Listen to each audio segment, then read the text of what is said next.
우리가 바울을 만나게 될 때가 됐어요. 그동안 복음서에서 단 한 번도 나타나지 않았던 바울을 오늘 우리가 만나게 됩니다. 이제 바울과 선교 여행을 같이 떠나게 될 텐데 이때 교회가 개척이 됩니다. 여기서 알아두셔야 할 게 뭐냐면 교회가 개척이 되면 반드시 서신서가 발생을 하게 돼요. 자, 그렇다면 오늘 팔과 1차 선교 여행을 통해서는 어떤 교회가 개척이 될까요? 오늘 함께 알아보도록 하겠습니다.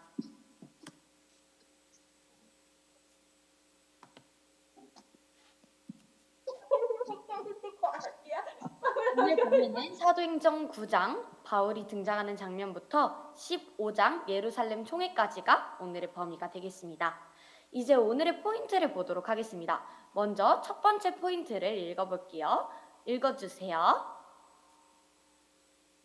사도 바울의 활동이 시작되는 지점이다. 어떻게 사도가 되었는지부터 시작해서 제1차 선교 대상지 갈라디아 지방 활동과 그 이후 예루살렘 총회를 다룬다. 1. 바울 등장부터 1차 선교 여행 전까지 행적.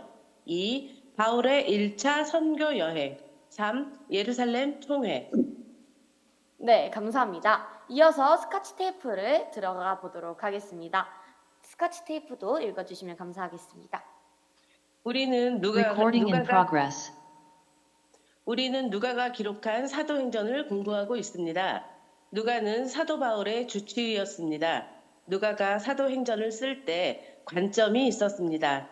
유대인을 대상으로 예수 사건이 전해지는 경로와 그 이후 이방인에게 예수 사건이 전해지는 경로, 두 경로를 축으로 보는 것입니다.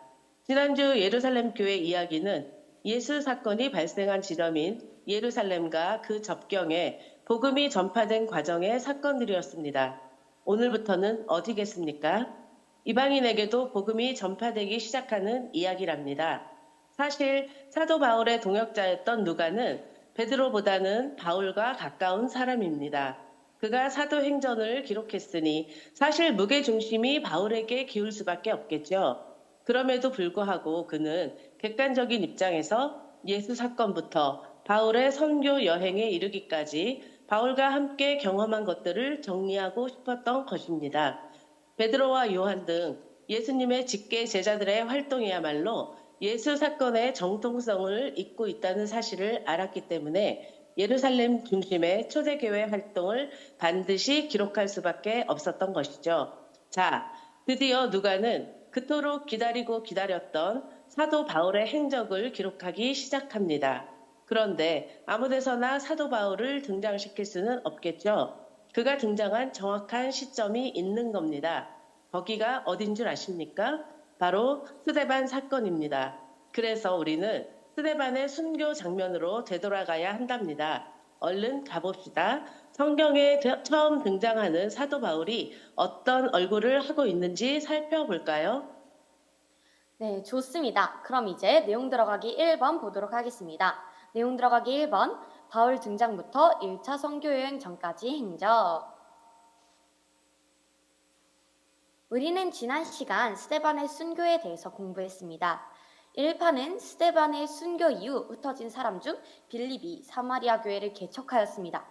베드로는 그 일로 루다와 요빠 지역을 전도하고 가이사랴에 있던 고넬료를 만나게 됩니다.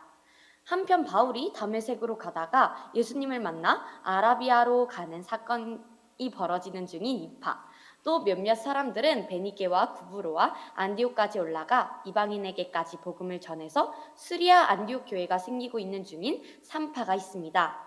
1파는 지난 시간에 했기 때문에 오늘은 사울의 회개와 다메섹 전도, 2파에 대해서 자세히 공부하고 수리아 안디옥 교회가 생기는 3파에 대해서 공부하겠습니다.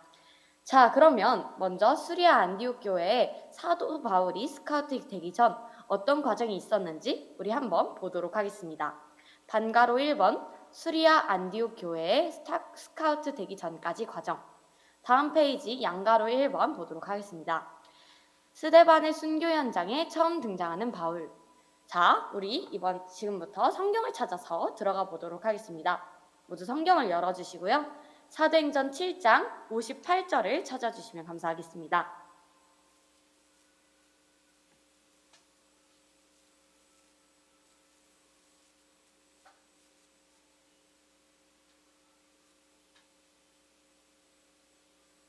찾으셨다면 진희 권사님께서 읽어주시면 감사하겠습니다. 네. 성 밖으로 내치고 돌로 칠세 증인들이 옷을 벗어 사울이라 하는 청년의 발 앞에 두니라.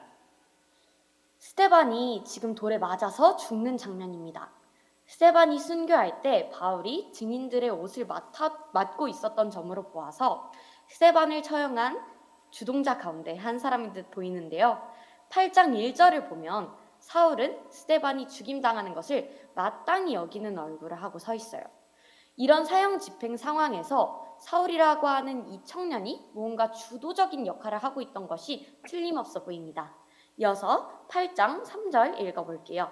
8장 3절 찾아주세요. 사도행전 8장 3절.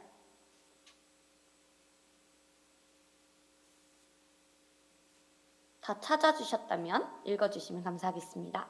사울이 교회를 잔멸할세 각 집에 들어가 남녀를 끌어다가 옥에 넘기니라. 네, 예수님을 죽였던 유대인의 얼굴과 똑같은 얼굴이라고 생각하시면 됩니다. 그 다음 장면으로 우리 넘어가 볼게요. 양가로 2번 다메섹 도상에서 예수님을 만남. 이번에는 9장 1절을 펴주세요. 사도행전 9장 1절. 1절부터 2절까지는 제가 한번 읽어보겠습니다. 네. 사울은 그가 죽임을 당함을 마땅히 여기더라. 그날에 예루살렘에 있는 교회에 큰 바퀴가 있어 사도 외에는 다 유대와 사마리아 모든 땅으로 흩어지니라. 경건한 사람들이 스데반을 장사하고 위하여 크게 울더라. 대제사장에게서 예수 믿는 자들을 체포하는 권리를 얻어내며 다메섹으로 향하고 있어요. 그런데 3절을 보니까 사울이 다메섹에 가까이 갔을 때 갑자기 하늘에서 화려한 빛이 사울을 감싸네요. 그래서 이 사울이 눈이 멀고 고든 길이라고 부르는 거리로 가서 유다의 집에서 부축을 받아 들어가게 됩니다. 거기서 3일 동안 먹지도 못하고 마시지도 못하며 지내고 있을 때 10절을 보시면 아나니아라고 하는 제자를 부르십니다. 그래서 17절에 보면 아나니아가 그 집에 가서 안수를 하게 되고 18절에 눈에서 비닐 같은 것이 벗겨지면서 시력을 회복하고 세례를 받고 이런 일들이 일어납니다. 사도행전 9장 3절부터 19절까지는 예수님을 길에서 만나는 체험으로 이방인 선교의 사명을 받은 거예요. 그리고 이제 회심 직후 다메섹 회당에서 예수님을 전합니다. 사도행전 22절까지 찾아서 읽어주시면 감사하겠습니다. 지금 다른 소리 때문에 안 들렸어요. 네, 사도행전 9장 20절부터 22절까지 찾아주시면 감사하겠습니다. 네.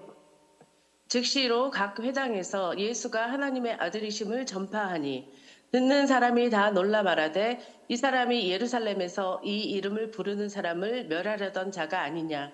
여기 온 것도 그들을 결박하여 대제사장들에게 끌어가고자 함이 아니냐 하더라.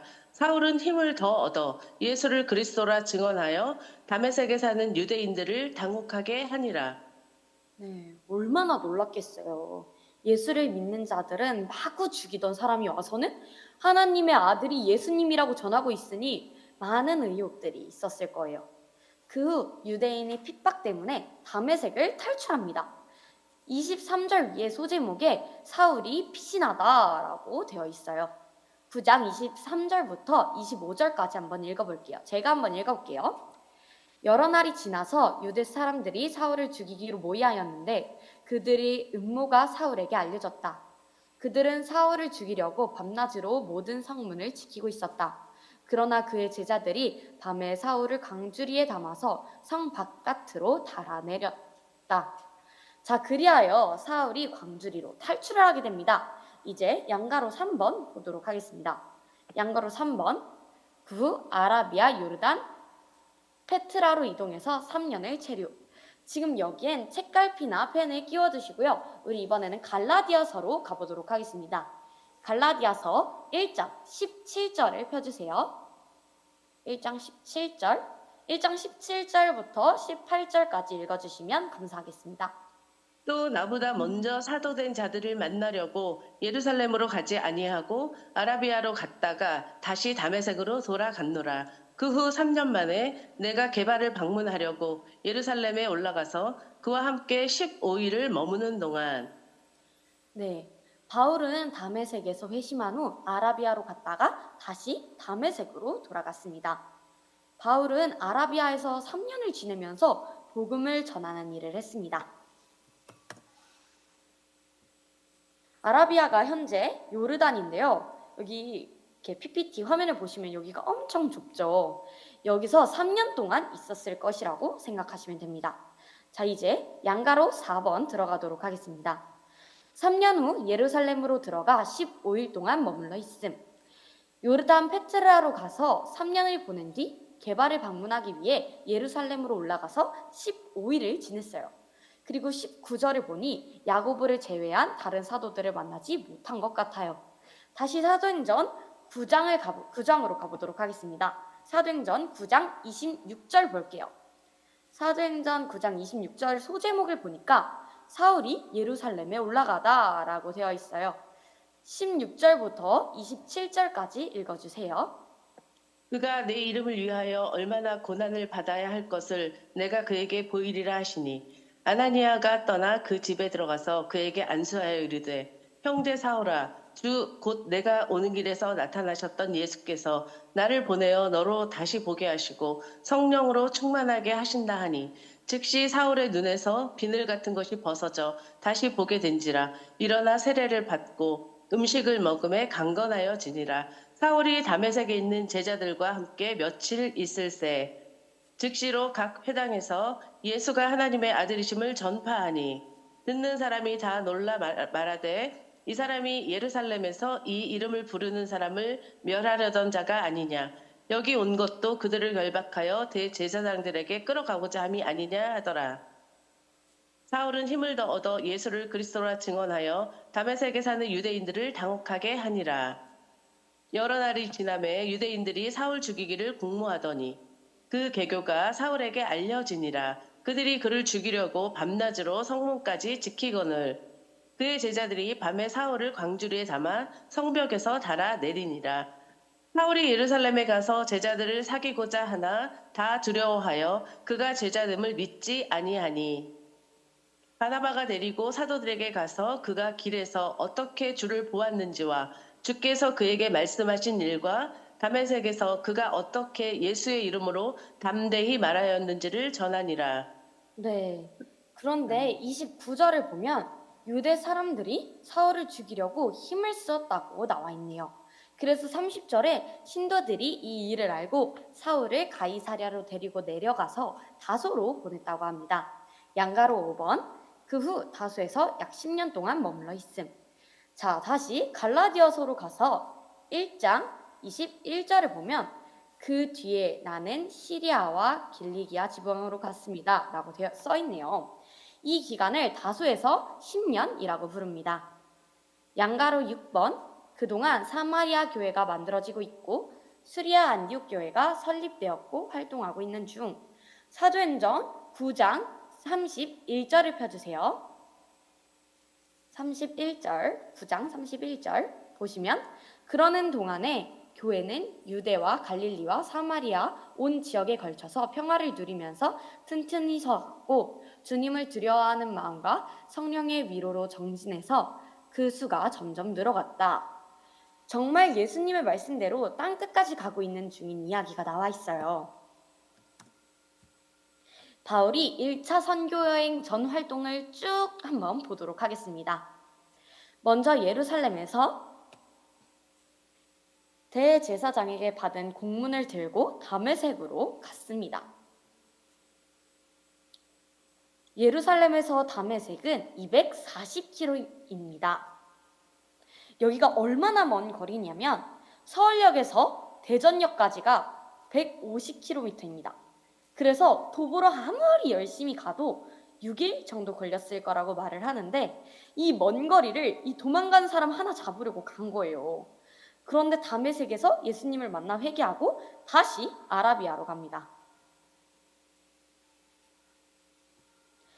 그리고 다시 또 다메섹으로 갑니다. 그런 다음에야 광주리를 탈출하고 탈출해서 예루살렘으로 갑니다. 그런데 그리스말을 하는 헬라파 유대 사람들이 죽이려고 해서 다시 가이사랴를 지나 다소로 가게 됩니다.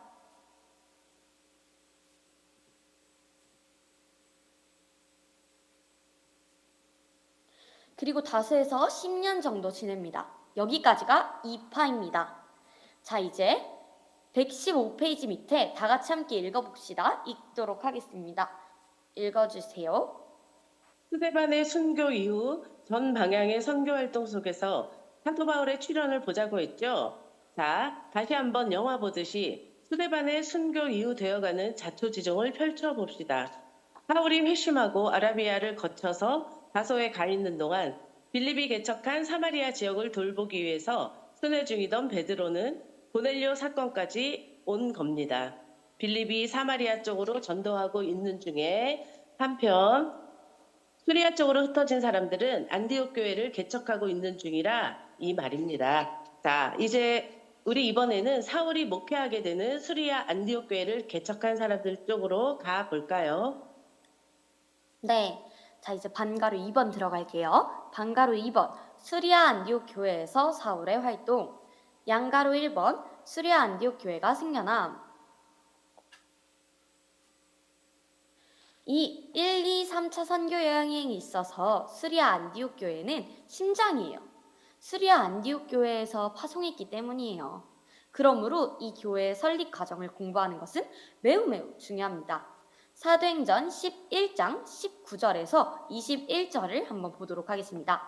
사도행전 11장 19절에서 21절 찾으셨으면 읽어주세요.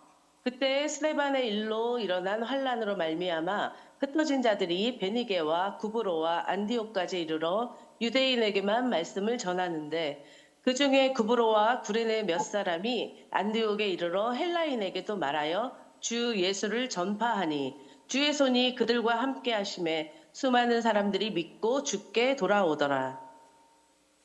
예루살렘 교회가 이 사람들의 소문을 듣고 바나바를 안디옥까지 보내니 네. 이 사람들은 유대인들뿐만 아니라 헬라인들에게도 주 예수를 전합니다. 그랬더니 주의 손이 함께 하셨습니다. 땅 끝까지 이르러 내 증인이 되리라. 이 말씀을 실천하고 있는 중입니다. 이렇게 수리아 안디옥 교회가 생겨지니 예루살렘에서 모교회가 뜹니다. 이제 양가로 2번으로 넘어갈게요. 다른 지역에 교회가 생기면 예루살렘 모교회가 뜬다. 자, 사마리아 교회가 생겼을 때 본부에서 베드로와 요한이 파송되었죠. 이번엔 안디옥 교회가 생기니 예루살렘에서 바나바를 파송하는 거예요. 성경에서 확인할게요. 이번엔 11장 22절에서 24절을 한번 보도록 하겠습니다. 제가 한번 읽어볼게요. 예루살렘 교회가 이 소식을 듣고서 바나바를 안디옥으로 보냈다. 바나바가 서서 하나님의 은혜가 내린 것을 보고 기뻐하였고 모든 사람에게 굳센 마음으로 주님을 의지하라고 권하였다. 바나바는 착한 사람이요 성령과 믿음이 충만한 사람이었다. 바나바가 예루살렘 교회에서 파송되어 1차 선교 여행을 안디옥으로 간 것처럼 사실 베드로도 예루살렘에서 파송되어 사마리아로 선교 여행을 간 셈이에요. 이런 맥락에서 보면 예루살렘 교회 리더십들은 한 지역에만 머물러 있지 않고 순회 전도를 한 것이죠. 이제 양가로 3번 갈게요. 바나바가 다소에 있는 사울을 데려와 함께 안디옥 교회를 목회함. 11장 25절부터 26절 찾아봐 주세요. 사도행전 11장 25절부터 26절 찾으셨으면 읽어주세요. 바나바가 사울을 찾으러 다소에 가서 만남에 안디옥에 데리고 와서 둘이 교회에 1년간 모여 있어 큰 무리를 가르쳤고 제자들이 안디옥에서 비로소 그리스도인이라 일컬음을 받게 되었더라. 네. 바나바가 많은 사람을 혼자 목회할 수 없어서 다소에 있는 사울을 데리고 안디옥에서 1년 동안 목회를 합니다. 그래서 변화가 되면서 제자들이 안디옥에서 처음으로 그리스도인이라고 불렀대요. 27절을 보면 그 무렵에 예언자 몇이 예루살렘에서 안디옥에 내려왔다. 예루살렘에서 예언자들을 또 파송됐어요. 28절부터 30절까지 또 보도록 하겠습니다. 28절부터 30절까지 읽어주세요.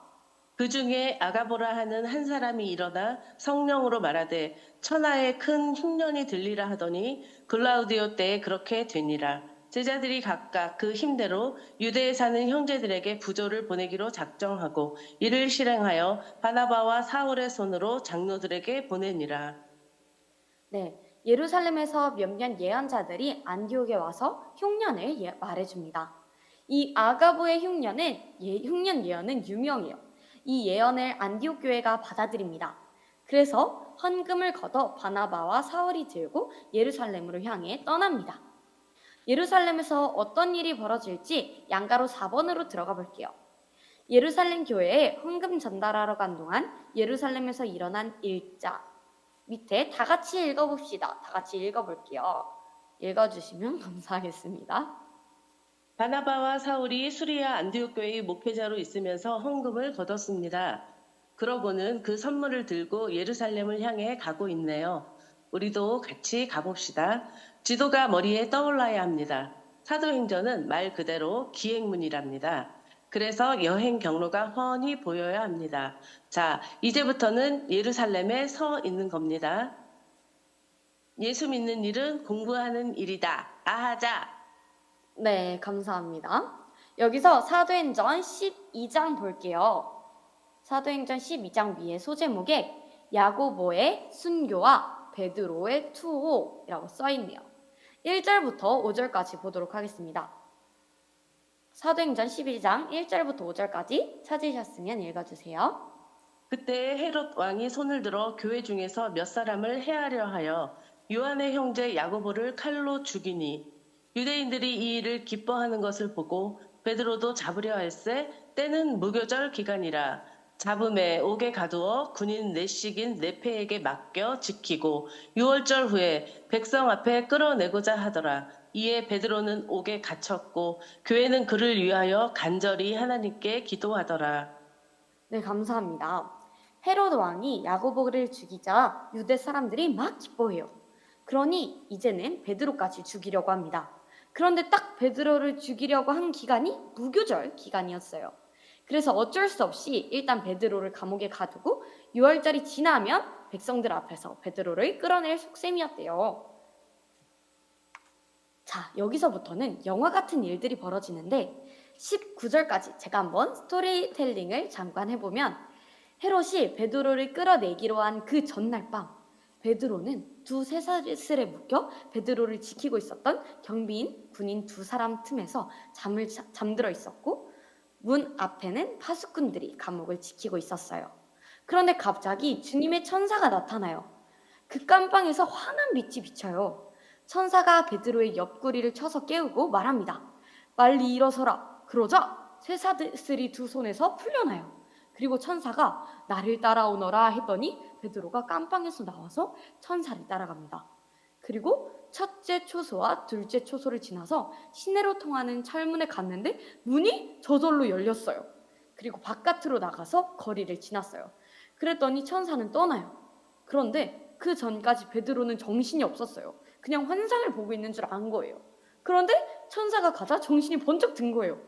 주님이 하신 일이라고 이때 확신을 한 겁니다. 그리고 요한의 어머니 마리아의 집에 갑니다. 거기는 많은 사람들이 모여서 기도를 하고 있었대요. 베드로가 딱 문 앞에서 문을 두드립니다. 그러자 어린 로데라는 여종이 맞으러 나갔어요.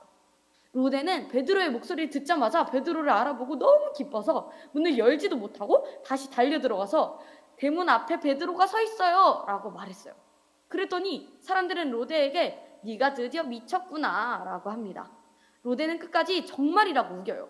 그럼 사람들은 천사겠지 그럼 이렇게 해요. 그동안 베드로가 문을 두드리니까 사람들이 문을 열어서 베드로를 보고 깜짝 놀라요. 베드로는 손을 흔들면서 사람들을 조용하게 시키고 주님께서 자기를 감옥에서 인도하셨다고 다 설명을 합니다.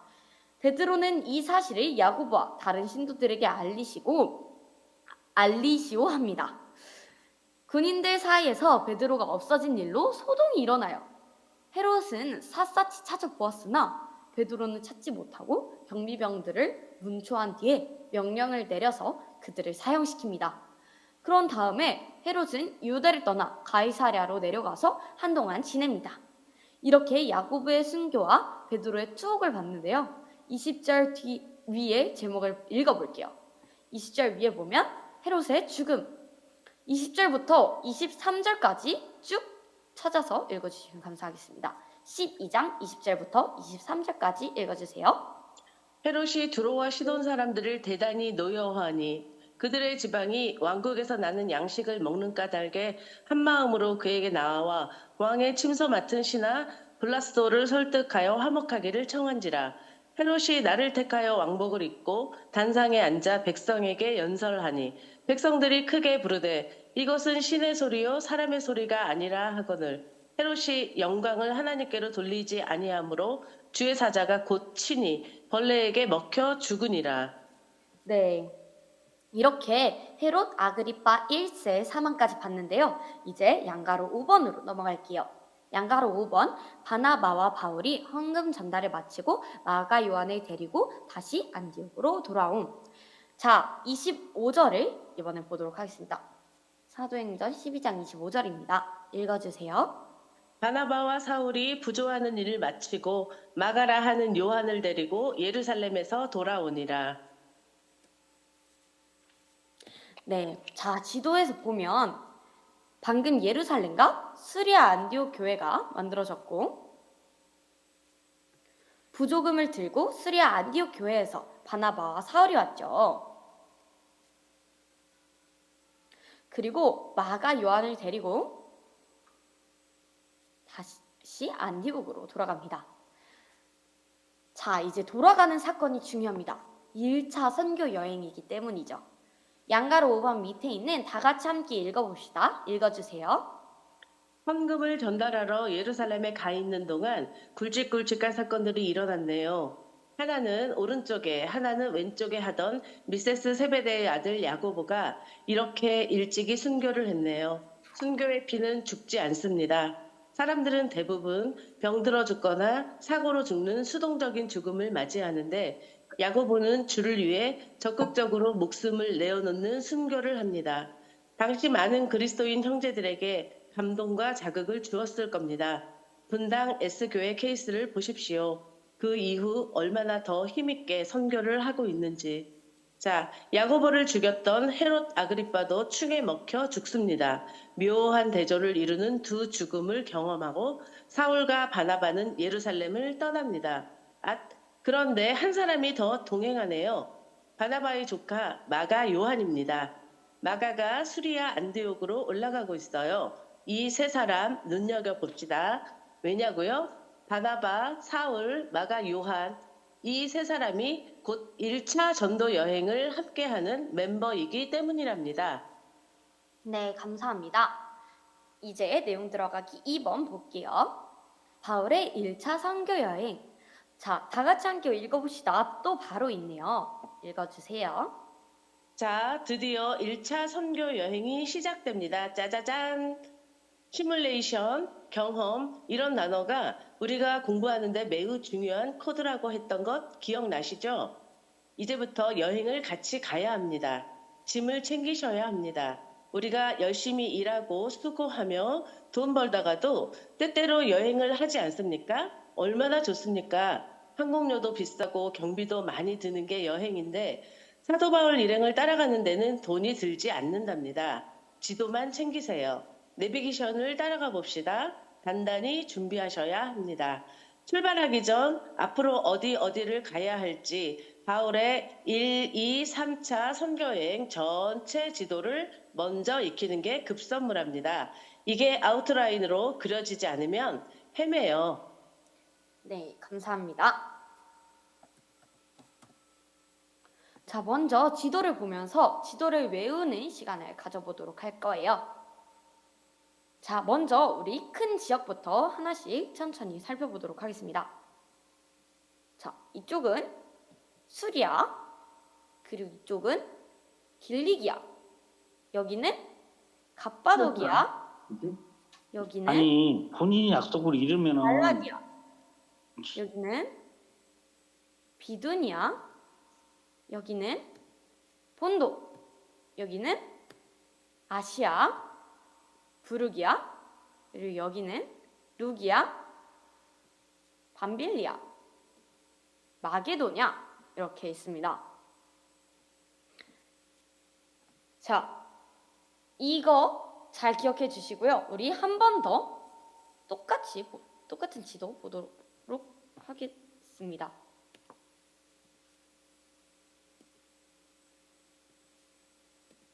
자, 다시 수리아, 길리기아. 자, 눈으로 따라와 주시면서 외우면 너무 좋겠죠? 아시아, 부르기아, 갑바도기아, 밤빌리아, 아가야, 구브로, 그레데, 마게도냐, 비두니아, 본도, 갈라디아, 루기아. 자, 이번에는 마지막으로 한 번 더 해볼 텐데 이번에는 도시들과 함께 보도록 하겠습니다. 자, 여기 시리아의 예루살렘, 안디옥, 실루기아가 중요한 도시고요. 자, 길리기아의 중요한 도시는 다소입니다.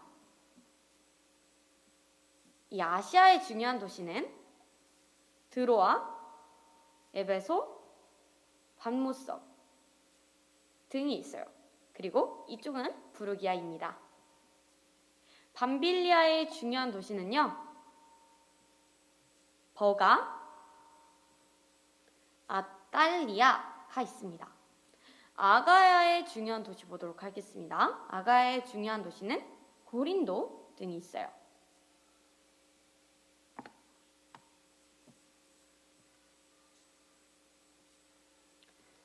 구브르의 중요 도시는 바보가 있습니다.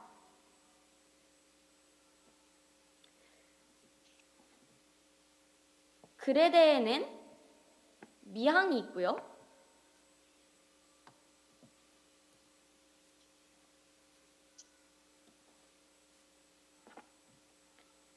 이달리아의 중요한 도시는 로마입니다. 자, 그리고 마게도냐를 보시면 데살로니가와 빌립보가 있습니다. 갈라디아엔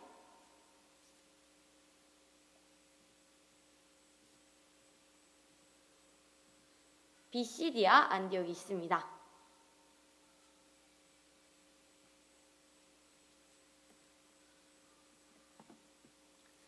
자, 이 지도 기억해 주시고요. 이제 반가로 1번 들어갈게요. 반가로 1번, 1차 선교여행 전체 경로 보기.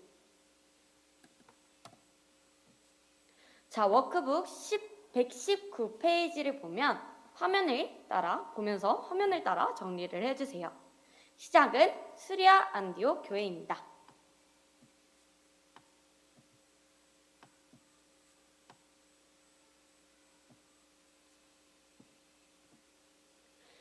(1차) (2차) (3차) 선교 여행의 시작점은 언제나 수리아 안디옥입니다.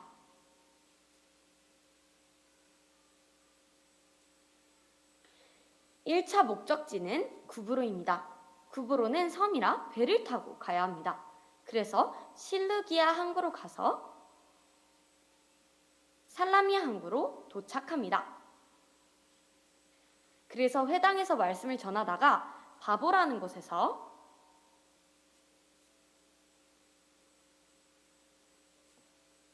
총독이 회심하는 사건이 있고 밤빌리아의 버가를 거쳐서 더 내륙으로 들어가서 갈라디아의 비시디아 안디오, 이고니온, 루스드라, 더베로 갑니다. 여기가 다 갈라디아입니다. 여기서 돌아다니며 말씀을 전하다가 다시 더베에서 루스드라로 그리고 다시 이고니온과 비시디아 안디옥으로, 또 밤빌리아 버가로 가서 아탈리아로 가고, 다시 배를 타고 수리아 안디옥으로 돌아가는 것이 1차 선교 여행 경로입니다.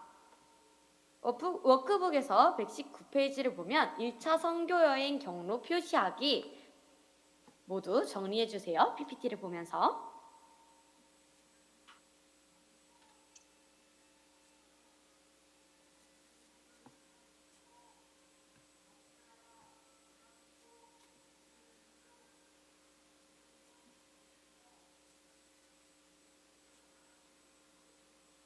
그리고 다시 118페이지를 보면 밑에 보니까 안디옥에서부터 쭉 경로가 나와 있는데 안디옥에서 출발해서 안디옥으로 끝나요. 여러분은 펜으로 시작 안디옥과 끝 안디옥에 동그라미를 쳐주시면 됩니다.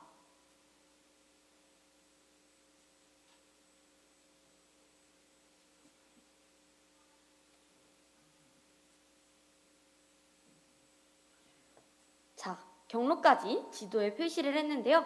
이제 반가로 2번 들어가 보도록 하겠습니다. 반가로 2번, 수리아 안디옥 교회가 파송함. 성경 속으로 들어가서 함께 보도록 하겠습니다. 사도행전 13장을 보세요. 13장 1절부터 보면 안디옥 교회에 예언자들과 교사들이 있었는데 그들은 바나바와 니게르라고 하는 시므온과 구레네 사람 루기오와 분봉왕 헤롯과 더불어 어릴 때부터 함께 자란 마나엔과 사울이다.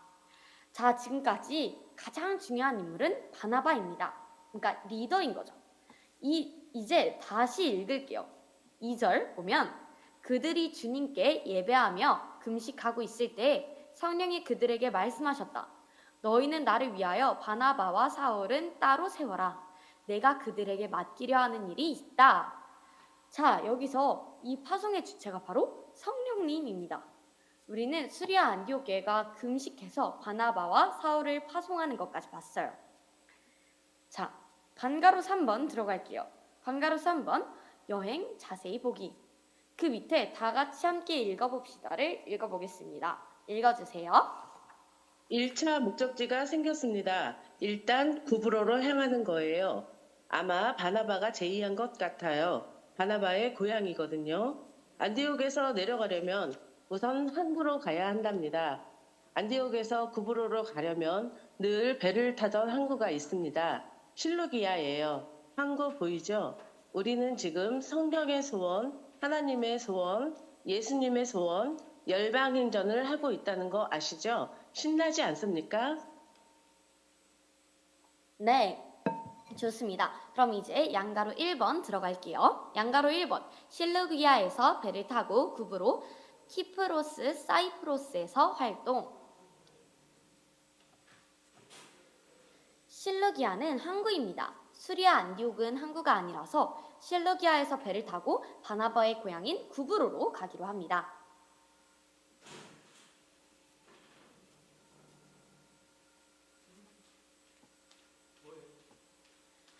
13장 4절을 한번 봐볼게요. 사도행전 13장 4절. 바나바와 사울은 성령이 가라고 보내심으로 실루기아로 내려가서 거기에서 배를 타고 키프로스로 건너갔다. 키프로스가 바로 구브로입니다. 이렇게 배를 타고 구브로로 건너간 다음 살라미에 이르러서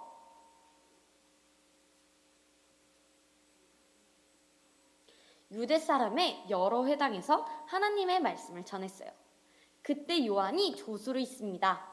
그들은 섬들을 가로질러 바보에 도착을 해요.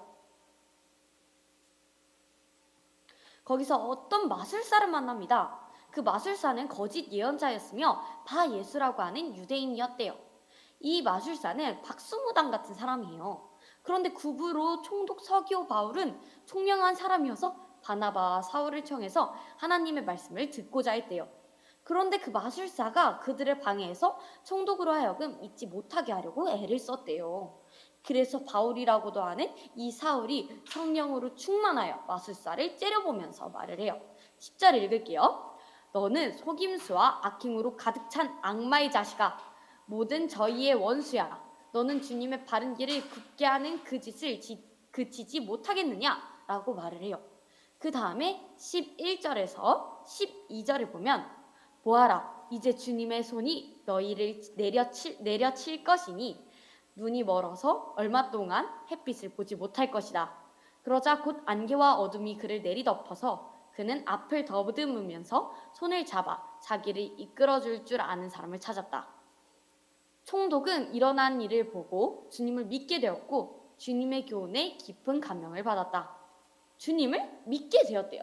이렇게 구부로 총독 서기오 바울이 회심하고 총독의 공식 마술사의 눈을 멀게 한 사건을 봤어요. 자, 이제 양가로 2번 들어갈게요. 양가로 2번, 배 타고 구부로 바보를 떠나 비시디아 안디옥을 향해 출발. 자, 다 같이 함께 읽어봅시다가 또 있네요. 다 같이 함께 읽어봅시다. 읽어주세요. 여러분 잠깐만요. 여기부터 사울의 이름이 바울로 바뀌네요. 그리고 또 하나, 이제부터 바울의 설교를 듣는 사람들, 이적을 경험하는 사람들이 바로 갈라디아 교인들이라는 거 잊지 마세요. 갈라디아 지역 교회라는 겁니다요.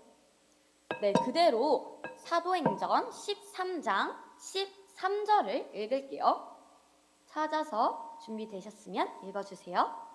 바울과 및 동행하는 사람들이 바보에서 배 타고 밤빌리아에 있는 버가에 이르니 요한은 그들에게서 떠나 예루살렘으로 돌아가고. 네, 감사합니다. 그러나 마가 요한은 이제 탈락입니다. 예루살렘으로 다시 돌아가요. 이 길로 바나바와 2차 때 결별합니다. 14절을 볼게요. 그들은 버가에서 더 나아가 비시디아 안디옥에 이르러서 안식일에 회당에 들어가 앉았다. 그래서 거기 회당장이 사람을 보내 초청을 합니다. 16절에 바울이 일어나 손짓하며 말합니다. 여기가 그 유명한 비시디아 안디옥 설교입니다. 16절부터 41절까지가 비시디아 안디옥 회당 설교입니다. 여기는 유대인의 회당인데 유대인의 회당에 가서 유대인이 잘 알고 있는 아브라함부터 설교를 시작합니다. 창출, 민수, 삿삼, 다윗, 예수님으로 이어서 설교를 합니다. 이 회당은 유대인이 있기 때문에 그들이 잘 알고 있는 구약 성경을 가지고 설교를 합니다. 성경에서 확인해 볼까요?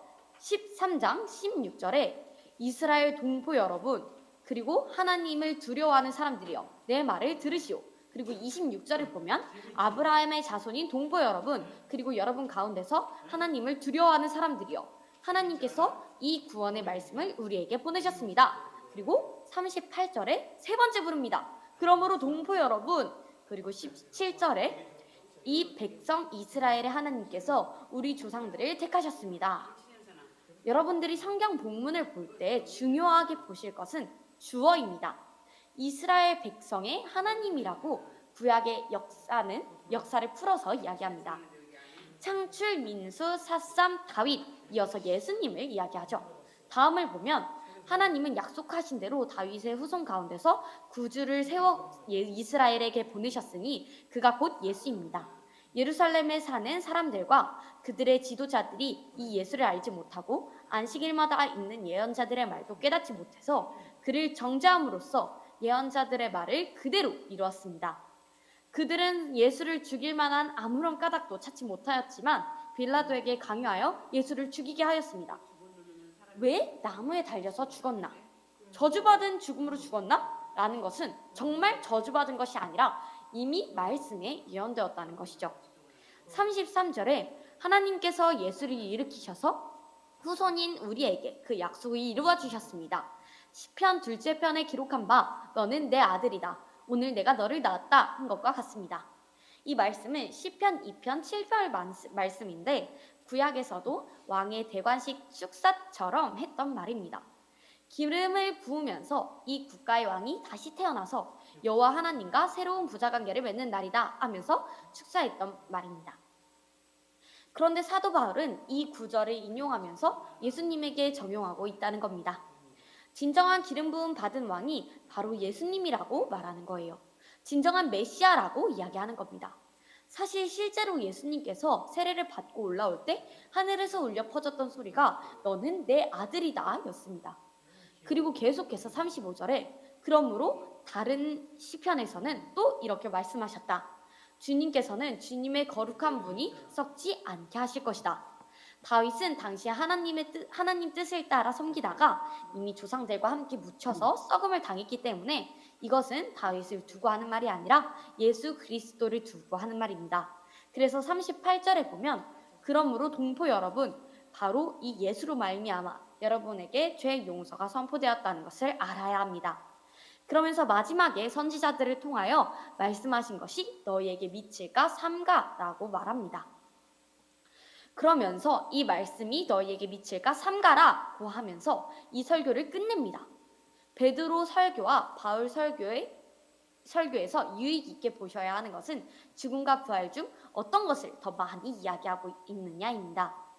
바로 부활에 대해 훨씬 많이 이야기하고 있습니다. 지금 이 설교는 회당에 있는 유대인에게 이야기하고 있습니다.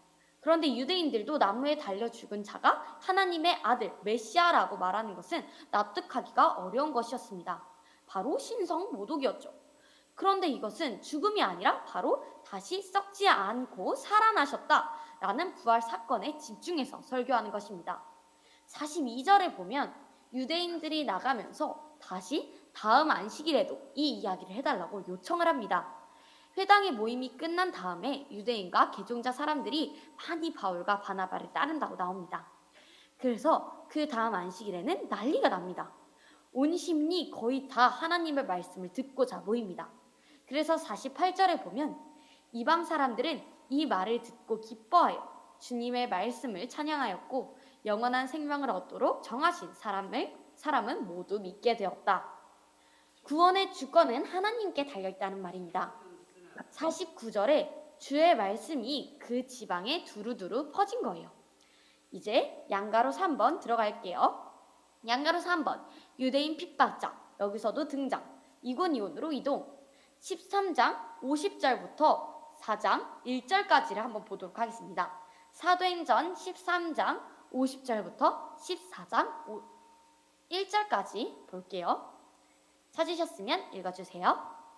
이에 유대인들이 경건한 귀부인들과 그 신의 유력자들을 선동하여 바울과 바나바를 박해하게 하여 그 지역에서 쫓아내니 두 사람이 그들을 향하여 발에 티끌을 떨어버리고 이고니온으로 가거늘 제자들은 기쁨과 성령이 충만하니라.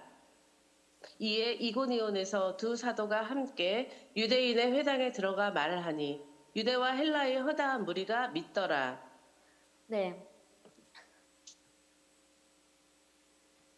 이고니온에서도 역시 회당에 들어가 말씀을 전합니다. 그런데 2절에 보니까 마음을 돌이키지 않은 유대 사람들이 이방 사람들을 선동해서 믿는 형제들에게 나쁜 감정을 품게 하였대요. 그리고 4절에 보니까 그 도시 사람들은 두 편으로 나뉘어서 덜어는 유대 사람의 편을 들고 덜어는 사도의 편을 들었다. 이렇게 두 편으로 도시가 나뉘어버리네요. 그런데 5절에 그런데 이방 사람들과 유대 사람들이 그들의 관원들과 합세해서 바울과 바나바를 모욕하고 돌로 쳐 죽이려고 했다. 그래서 6절에 사도들은 그것을 알고 루가오니아 지방에 있는 두 도시 루스드라와 더베와 그 근방으로 피하였다. 돌로 쳐 죽이려고 하자 루가오니아 지방의 루스드라 더베 지역으로 주랭랑을 하네요. 이제 양가로 4번 갈게요. 양가로 4번 바울 루스드라에서 돌에 맞아 거의 죽음. 8절을 보면 루스드라에 발을 쓰지 못하는 지체장애인 한 사람이 앉아 있었다. 그는 나면서부터 걷지 못하는 사람이 되어서 걸어본 적이 없었다 라고 되어 있어요. 바울이 9절에 보면 그를 보고 구원을 받을 만한 믿음이 있다는 것을 보고 10절에 그대의 발로 똑바로 일어서시시오 하니까 사람이 일어나 걷게 됩니다. 사람들이 얼마나 놀랬겠습니까? 11절에 보면 무리가 바울이 행한 일을 보고서 루가오니아 말로 신들린 사람의 모습으로 우리에게 내려왔다 하고 소리를 질렀다 라고 말합니다. 하지만 사울은 이 말을 못 알아들었습니다. 근데 이 사람들이 제사장과 소와 호환을 가지고 막 와서 난리가 나니까 두 사도들이 14절에 이 말을 듣고서 바나바와 사울 두 사도는 자기의 옷을 찢고 군중 가운데 뛰어들어가서 외치면서 뛰어들어가 소리를 지르며 말합니다. 여기 15절부터 17절까지 루스드러 설교입니다. 여기서는 무지한 이방인을 위한 설교입니다. 이 사람들에게 하는 설교와 나중에 아리오바고에서 하는 설교와 굉장히 다릅니다. 두 사도가 옷을 찢으며 말합니다. 15절 중간에 보면 여러분 어찌하여 이런 일들을 하십니까? 우리도 여러분들과 똑같은 성전을 가진 사람들입니다. 우리가 여러분에게 복음을 전하는 것은 여러분이 이런 헛된 일을 버리고 하늘과 땅과 바다와 그 안에 있는 모든 것들을 만드신 살아계신 하나님께로 돌아오게 하려는 것입니다. 하면서 17절에 그렇지만 하나님께서 자기를 드러내지 않으신 것은 아닙니다. 곧 하늘에서 비를 내려주시고 철을 따라 열매 맺게 하시고 먹을 거리를 주셔서 여러분의 마음을 기쁨으로 가득 채워 주셨습니다. 이렇게 말려서 제사를 못하게 했습니다. 그리고 이후 루스드라에서 말씀을 전하고 이런 것들이 안디옥과 이고니온까지 소문이 납니다. 그래서 안디옥과 이고니온에서 루스드라까지 달려옵니다. 19절에 보면 그들이 돌로 바울을 쳐서 죽은 줄 알고 성 밖으로 끌어냈다고 나옵니다. 20절에 그러나 제자들이 바울을 둘러섰을 때에 그는 일어나서 성 안으로 들어갔다. 이튿날 그는 바나바와 함께 더베로 떠났다. 이제 제자들이 둘러섰습니다. 이때 바나바의 참담한 얼굴이 보여야 합니다.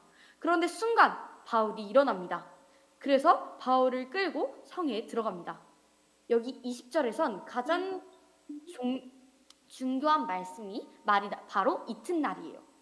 몸을 가누기도 힘든 바울이 이튿날 더베로 갑니다. 양가로 5번 들어갈게요. 양가로 5번 다시 루스드라 이고니온으로 되돌아 안디옥으로 귀환함. 21절에 바울은 더베에서 말씀을 전하고 바로 루스드라와 이고니온과 안디옥으로 돌아갑니다.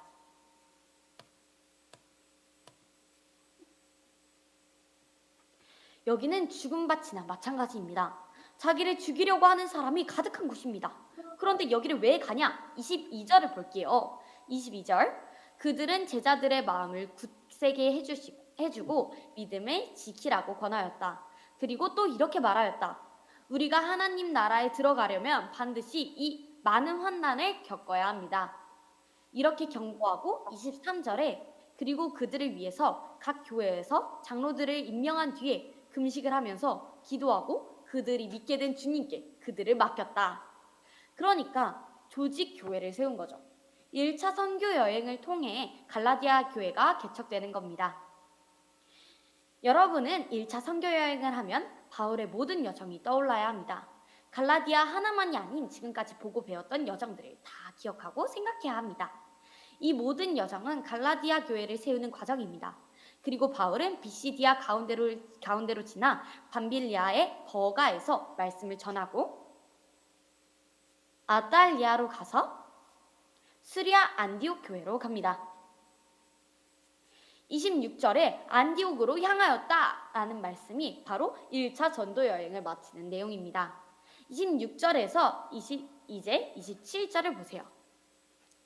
그곳에 이르러서 그들은 교회 회중을 불러 모으고서 하나님께서 자기들과 함께 행하신 모든 일과 하나님께서 이방인들에게 믿음의 문을 열어주신 것을 보고하였다.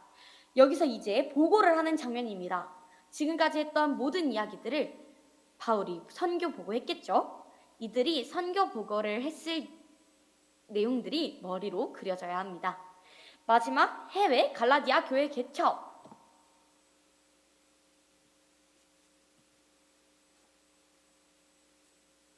여러분은 앞으로 PPT를 보실 때 지도에서 십자가 표시를 보고 아셔야 합니다. 지금 화면에 십자가가 있어요. 이 십자가 안에 하얀 십자가가 또 있으면 기존에 만들어진 교회입니다. 그리고 빨간 십자가만 있으면 방금 만들어진 교회입니다. 이제 121페이지 다 같이 함께 읽어봅시다. 읽도록 하겠습니다. 읽어주세요. 1차 선교 여행 어땠어요? 재미있었죠? 여행 속으로 함께 들어가야 사도행전은 읽어지기 시작한답니다. 얼마나 흥분하면서 선교 보고를 했겠습니까? 상상되시죠? 구브로 총독이 회심한 사건은 대여를 낚은 겁니다. 또 안진뱅이를 일으킨 것, 무엇보다 바울이 돌에 맞아 죽을 뻔했던 사건, 다 보고했을 거예요. 사도 바울 사실 얼마나 피를 많이 흘렸겠습니까? 상상해 보세요. 온몸이 쑤시고 열나고 아프지 않았겠습니까? 아마 성경에 써있지 않은 따끈따끈한 실제 얘기들이 많이 있었을 겁니다. 무엇보다 예수님을 끝까지 추적했던 바리새파 세력, 그 유대 전통의 사람들이 해외에도 엄청난 조직을 이루고 살고 있다는 사실을 알았습니다. 우리가 신구약 중간시대를 공부하면서 그려놨던 지도 아시죠? 디아스포라로 흩어져 살던 그들이 과연 예수님을 메시아로 받아들이느냐 아니냐가 관건입니다. 이것은 예루살렘 중앙본부에서도 별다를 바 없는 이슈입니다. 바울 역시 그런 사람이었잖아요. 유대 전통 세력들은 이미 굳어져 있습니다. 그리고 거대한 물결이잖아요. 갑자기 나타난 예수님의 죽음과 부활, 이것을 믿으면 구원이다. 이 내용을 들이대고 있으니 그들이 얼마나 기가 막히겠습니까? 거꾸로 말하면 이걸 그들에게 전하고 다니는 전도자들은 도대체 얼마나 확신에 차야 가능하겠습니까? 계란으로 바위치기죠. 지적으로, 능력으로 엄청난 역방향 에너지가 솟구치지 않으면 사실 전도란 불가능한 것이었습니다. 아니나 다를까 안디옥에 돌아와 보니 역시 그 사람들이 여기 안디옥 교회까지 들쑤시고 있습니다. 든든하게 세워져 가던 최초의 이방인 교회마저 말입니다. 선교여행 보고도 잠시뿐. 바울과 바나바는 문제를 수습해야 합니다. 이 세력들은 대단합니다.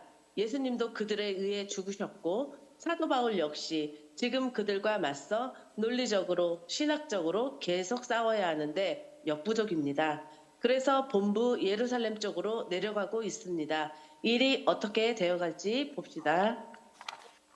네. 마지막 내용 들어가기 3번 보겠습니다. 내용 들어가기 3번 예루살렘 총회. 안디옥 교회가 혼란에 빠짐. 방가로 1번. 15장 1절을 볼게요. 사도행전 15장 1절에 보면 몇몇 사람이 유대에서 내려와서 이렇게 신도들을 가르쳤다. 여러분이 모세의 관례대로 할례를 받지 않으면 구원을 얻을 수 없습니다.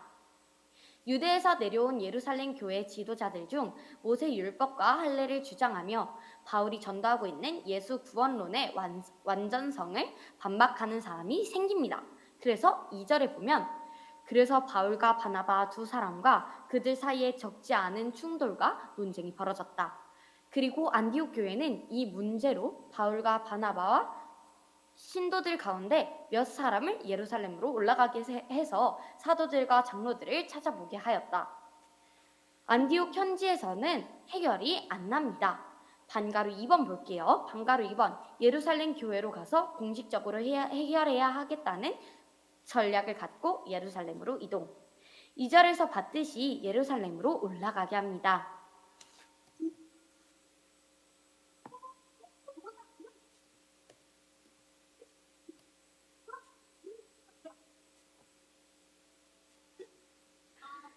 삼절에 한번 볼게요. 3절에 보니까 그들은 교회의 전송을 받고 나서 페니키와 사마리아를 거쳐가면서 이방 사람들이 회개한 일을 이야기하였다. 그리하여 그들은 그곳의 모든 신도들을 매우 기쁘게 하였다. 그러니까 예루살렘으로 올라가는 길에 베니게 사마리아 교회 1차 선교에 대해 간장을 합니다. 방가로 3번 볼게요. 예루살렘 총회 4절을 볼게요. 예루살렘에 이르러서 그들은 교회와 사도들과 장로들에게 환영을 받고 하나님께서 그들과 함께 행하신 일들을 모두 보고하였다. 예루살렘 리더들에게 환영을 받고 1차 선교 여행 결과를 보고합니다. 이제 5절. 그런데 바리새파에 속하였다가 신도가 된 사람 몇이 일어나서 이방 사람들에게도 할례를 행하고 모세의 율법을 지키도록 명하여야 합니다. 하고 말하였다. 이제 반대 세력의 반론이 제기된 거죠. 6절에서 7절 사도들과 장로들이 이 문제를 다투려고 모였다. 베드로가 일어나 말하되 형제 여러분 여러분이 아시는 대로 하나님께서 일찍이 여러분 가운데서 나를 택하셔서 이방 사람들도 내가 전하는 복음의 말씀을 듣고 믿게 하셨습니다. 여기서 주어가 하나님입니다. 8절, 9절, 10절에 사람의 마음속을 아시는 하나님께서는 우리에게 주신 것과 같이 그들에게 성령을 주셔서 그들을 인정해 주셨습니다. 하나님께서는 그들의 믿음을 도셔서 그들 사이에서 아무런 차별을 두지 않으셨습니다. 그런데 지금 여러분은 왜 우리 조상들이나 우리가 다 감당할 수 없던 멍에를 제자들의 목에 메워서 하나님을 시험하시는 겁니까? 모두 가만히 들었습니다. 이때 예루살렘 교회의 수장으로 야고보가 말합니다. 14절에 보면 하나님께서 이방 사람들을 돌아보셔서 그들 가운데서 자기 이름을 위하여 처음으로 한 백성을 택하신 경위를 시므온 이야기하였습니다. 이건 고넬료 사건을 말하는 것입니다. 이때 아모스서 9장 11절, 12절 말씀이 나옵니다. 16절부터 18절을 이어 읽겠습니다. 사도행전 15장 16절부터 18절 찾으셨으면 읽어주세요. 이후에 내가 돌아와서 다윗의 무너진 장막을 다시 지으며 또 그 허물어진 것을 다시 지어 일으키리니 이는 그 남은 사람들과 내 이름으로 일컬음을 받는 모든 이방인들로 주를 찾게 하려 함이라 하셨으니 즉 예로부터 이것을 알게 하시는 주의 말씀이라 함과 같으니라. 네. 총회에서 논의가 시작되었지만 베드로의 고넬료 사건, 야고보의 구약 성경 인용으로 바울 편이 승리합니다. 이제 19절부터 21절을 연결해서 읽어볼게요. 읽어주세요. 그러므로 내 의견에는 이방인 중에서 하나님께로 돌아오는 자들을 괴롭게 하지 말고 다만 우상의 더러운 것과 음행과 목매어 죽인 것과 피를 멀리하라고 편지하는 것이 옳으니 이는 예로부터 각 성에서 모세를 전하는 자가 있어 안식일마다 회당에서 그 글을 읽음이라 하더라. 야고보의 지혜로운 첨가 철중 사안입니다. 야고보가 이런 조건을 내걸은 것은 이 조건을 지켜야 구원받기 때문이 아닙니다. 이것은 앞으로 유대인과 교제해야 하는데 그때 유대인과 연합해서 유대인의 양심을 훼손시키지 않는 범위에서 걸림돌이 없도록 하기 위한 조건을 내건 겁니다. 이제 반가로 4번 보도록 하겠습니다. 반가로 4번 예루살렘 총회 결과를 안디옥 교회에 통보함. 22절에 보면 유다와 실라를 안디옥으로 보내기로 합니다. 실라와 유다가 공문서를 가지고 수리아 안디옥으로 갑니다. 이방인 형제들에게 편지를 보내는데 28절에 보면 성령과 우리는 꼭 필요한 다음 몇 가지밖에는 더 이상 아무 무거운 짐도 여러분에게 지우지 않기로 하였습니다. 성령께서 개입하셨다는 것을 알 수 있습니다. 33절까지 보면 일단 돌아가는 것으로 보입니다. 신라가 편지를 가지고 온 것이 왜 중요할까요? 2차 선교 여행을 바울이 신라랑 같이 가기 때문입니다. 그래서 예루살렘에서 열린 회의는 너무 중요한 회의였습니다. 많은 중요한 종교 회의가 있었습니다. 이 종교 회의를 통해 많은 교리가 나왔었습니다. 하나님께서 한 사람이 독단적으로 결정하지 못하도록 하셨는데 이 예루살렘 총회가 성령이 개입하신 것은 처음 총회입니다. 할례와 율법이 아닌 은혜로 구원을 얻는다는 것은 땅땅땅 한 총회입니다. 자, 마지막으로 마무리 읽고 마치도록 하겠습니다. 마무리 읽어주세요. BC 538년 바벨론 포로들이 돌아오면서 예루살렘에는 새로운 문화가 형성되었습니다. 그리고 한 600년 지나 신약시대에 오니 여전히 그들의 후손이 예루살렘에 그렇게 살고 있었습니다. 예수께서 이 세상에 오셨을 때 만났던 사람들이 그 사람들이었고요. 예수님이 승천하신 이후 사도들 역시 그들을 대상으로 목회하고 있습니다. 그들, 유대인들, 구약에 등장했던 사람들의 후손인데 조상들을 그대로 쏙 빼닮았습니다. 우리가 구약을 공부해서 알지만 오죽하면 아수르 바벨론에 망했겠습니까? 사명을 감당하지 못하고 이방과 섞여서 그렇게 되었습니다. 그들의 사명은 제사장 나라로 성숙해져 이방을 하나님께 돌아오게 하는 것이었습니다. 이방으로 하여금 비전을 갖게 하는 것이었습니다. 자기 민족을 통해서 모든 민족이 복을 얻게 되는 비전 말입니다. 예언자들도 그렇게 예언했습니다. 이스라엘 나라가 모든 민족에게 복이 된다는 예언입니다. 그래서 구약의 끝 메시지는 세계화였습니다. 열방이었습니다. 바로 이 사명을 예수님 시대 리더들도 깨달아야 했습니다. 하나님의 나라가 열방까지 임하는 엄청난 우주적 비밀을 알아야 했습니다. 그런데 그러기는커녕 예루살렘은 헬라파 유대인들을 뱉어냈습니다. 사마리아, 수리아, 구브로 등 사마리아와 땅끝으로 말입니다. 그런데 아이러니컬하게도 바리새파 사람 가운데 사울이라는 청년이 나타나더니 자기는 열방 사람들에게 예수 사건을 전하는 사명을 받았다는 거예요. 성경은 일맥상통하는 주제를 끈질기게 붙들고 있습니다. 성경의 큰 소원을 꽉 붙들고 있는 사도 바울이 오늘은 갈라디아 교회를 개척한 셈입니다. 이방에 하나님 나라가 세워지기 시작합니다. 하나님, 우리도 바울처럼 이러고 다니는 게 재미있게 하소서. 창조시대부터 흘러온 역사를 붙들고 이 시대를 사명 따라 살아가는 일꾼들로 남게 하소서.